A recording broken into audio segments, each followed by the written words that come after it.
EVM అంటే అందరికీ తెలిసిందే, ఎలక్ట్రానిక్ ఓటింగ్ మిషన్. అయితే కొంతమందికి అందులో ఉండే సాఫ్ట్వేర్ అండ్ హార్డ్వేర్ ఎలా పనిచేస్తాయో తెలియదు. ఈవీఎంలో 3 పార్ట్స్ ఉంటాయి: ballot unit, control unit and వీవీపీఏటీ.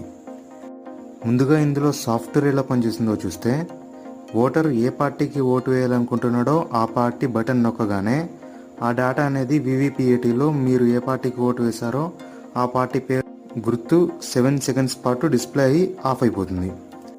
Next ఆ డేటా అనేది కంట్రోల్ యూనిట్లోకి వెళ్తుంది. అందులో రన్ అయ్యే program mostly C language use చేసి డెవలప్ చేసి ఉంటారని చాట్‌జీపీటీ చెప్తుంది. సో ఆ కంట్రోల్ యూనిట్ డేటా యాక్సెప్ట్ చేసి అండ్ అనలైజ్ చేస్తుంది. అండ్ రిటర్న్లో ఓట్ క్యాస్ట్ అయినట్టు ఒక అవుట్పుట్ లాగా ఒక బీప్ సౌండ్ అండ్ ఒక లైట్ వస్తాయి. హార్డ్వేర్ చూస్తే ఇందులోనే ఒక చిప్ ఉంటుంది. అందులోనే ఈ డెవలప్ చేసిన ప్రోగ్రామ్ ఎగ్జిక్యూటింగ్ జరుగుతుంది. అండ్ ఆ చిప్లో డెవలప్ చేసిన programme 1 time programmable.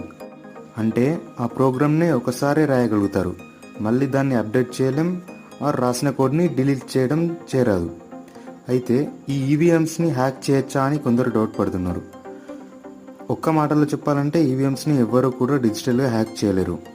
EVM machines direct or ఇండైరెక్ట్గా ఎలాంటి అవుట్సైడ్ నెట్వర్క్ ఆర్ వైఫైకి కనెక్ట్ అయి ఉండవు. సో ఎవరు వాటిని డిజిటల్గా యాక్సెస్ చేసుకోలేరు. అండ్ ఒకరు ఒకేసారి ఓటు వేయచ్చు.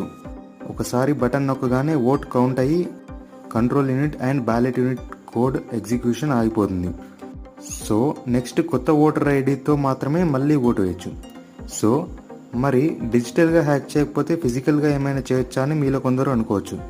ఫిజికల్గా ఎవరైనా ఈవీఎంని ఓపెన్ చేసి అందులో ఉండే చిప్ని మార్చాలనుకున్నా ఆర్ ప్రోగ్రామ్ చేంజ్ చేయాలనుకున్నా అది దానంతట అదే డిటెక్ట్ చేసి మొత్తానికే పనిచేయకుండా అయిపోతుంది.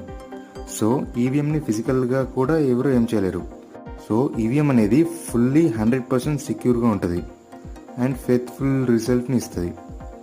అయితే ఇంత గొప్ప మిషన్ని తయారు చేసింది ఎక్కడో తెలుసా? మన భారతదేశంలోనే.